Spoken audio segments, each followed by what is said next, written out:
পূর্ণ নাম মোহাম্মদ ইকবাল হোসাইন। জন্ম ১৯৯৪ সালের ১ জানুয়ারি চট্টগ্রামের বহদ্দারহাট খাজা রোডের এক মধ্যবিত্ত পরিবারে।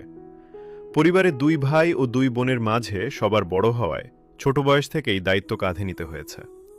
শিক্ষাজীবন শুরু হয় ওয়াছিয়া আহমদিয়া সুন্নিয়া মাদ্রাসায়। ইবতেদায়ী থেকে দাখিল পর্যন্ত সেখানেই পড়াশোনা করেন। পরে চট্টগ্রাম মহসিন কলেজ থেকে ইন্টারমিডিয়েট সম্পন্ন করেন, কিন্তু পারিবারিক দায়িত্বের কারণে প্রায় ৭-৮ বছর লেখাপড়া বন্ধ রাখতে হয়। তবুও তিনি থেমে যাননি। ২০২০ সাল থেকে আবার নতুনভাবে শিক্ষাজীবন শুরু করেন। ওয়াজদিয়া কামিল মাদ্রাসা থেকে আলিম ও ফাজিল সম্পন্ন করে বর্তমানে জামেয়া আহমদিয়া সুন্নিয়া কামিল মাদ্রাসায় কামিল হাদিস অধ্যয়ন করছেন। ছোটবেলা থেকেই নাতে রাসূলের প্রতি ছিল গভীর ভালোবাসা। আশেপাশে কোনো মাহফিল হলে নিজ থেকেই গিয়ে নাতে রাসূল পরিবেশন করতেন। টাকা জমিয়ে অডিও ক্যাসেট কিনে নাচ শিখতেন।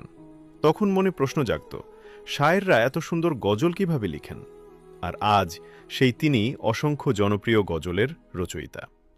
তার লেখা জনপ্রিয় গজলগুলোর মধ্যে রয়েছে জন্ম আমার নবীর যুগে, মুসিবতে না পাই, লোকে আমায় পাগল বলে, সুন্নিরা নবীর দিওয়ানা, কেন এত ভালো লাগে, ছটফট ছটফট করে গো নবী অন্তরে, তুমি মানলে মানো সহ আরও অনেক নাতে রাসূল।